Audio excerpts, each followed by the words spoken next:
Kevin Mayo, and today we're doing Innis Gunn Irish Whiskey Cask. It's a Scottish stout matured in Irish whiskey barrels. I don't know too much about Innis Gunn. I did a quick look up on them on the web before I came down here to shoot this video. And the only thing I really brought away from it, I didn't really go too far into detail, and I didn't look at anybody else's reviews.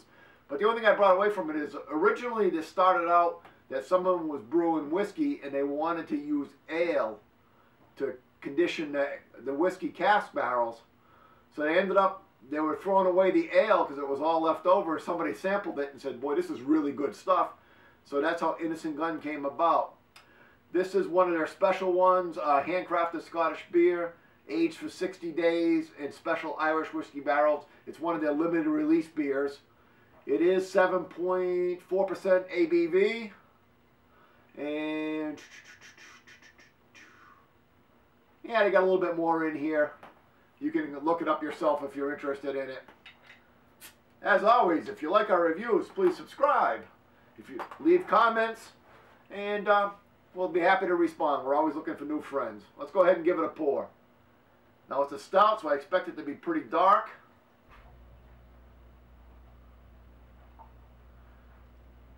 And it's pretty dark.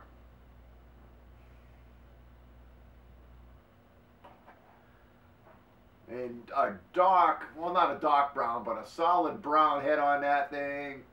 And you can actually see a little bit of a light. So you get that dark ruby red through it. And that really thick, creamy head almost looks like an ice cream soda. You are supposed to serve this between 4 and 6 degrees. I don't know what that translates into Fahrenheit, but first off, I do get that malty, stout undertone. I shouldn't say first. Actually, the first thing I got would be that smoky Irish whiskey barrel. You know, that, and if you ever drank Irish whiskey, it's got that peat, smoky peat taste to it.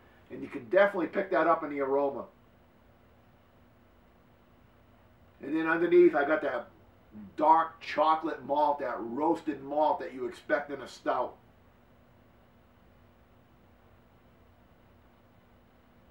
And that's really the two aromas that we're picking up from this. I'm going to go ahead and give this a try.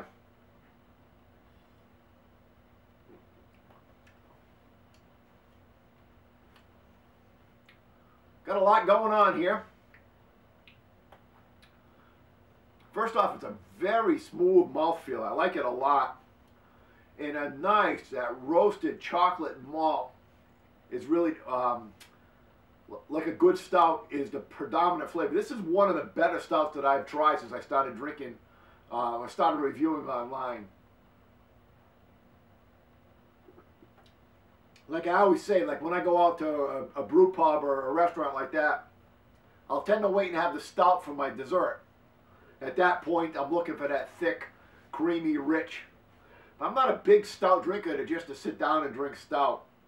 But I really do like this one a lot. It really, what I like about it, you know, that earthy, malty flavor of it. It's smooth. It's very, the mouthfeel and the very creamy and smooth.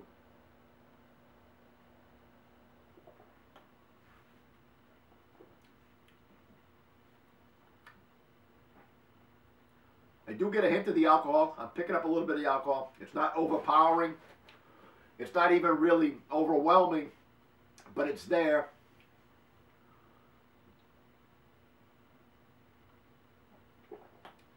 One thing I was disappointed was the clear bottle. You would think that craft beer brewers would know better than put it into a clear bottle.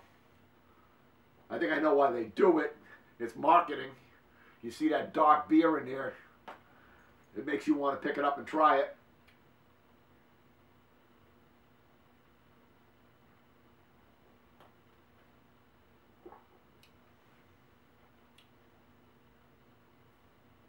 Just in the back of my throat, just a hint of the oak. Now, you know what? Actually, if you wait, you do get that. Just a nice aftershot of the Irish whiskey. It's not predominant up front, It's not even right. I started to feel it right away in the back, but just a nice, it settles in very nice. This is a very complex, I shouldn't say complex, it's a very subtle beer. It's not a pow in your face American IPA. It's not over the top, let's dump chocolate in this, let's dump coffee in it. It's a very well crafted stout with some very subtle hints of the Irish whiskey barrel. It's a real winner. It's a real winner. Got a little bit of brown sugar sweetness in there too. I know my fridge keeps beer too cold. I made sure it warmed up before I tried it. And even as I'm sitting here and holding it in the glass, it's warmed up. I'm picking up a little sweetness too that I didn't get originally. I'm going to give this a solid 5 caps. Out of my 6 cap rating system, this is a solid 5 caps. I like it a lot. And I'm not, like I said, I'm not a big stout porter guy. I like this one a lot. I would definitely pick this beer up again if I see it. Though I said it is a limited release, so I'm not sure how often I will find it. I actually found it right around the corner from me where they don't normally have that many really fancy craft beers. So, until next time, this is the Amazing Beer Drinking Man.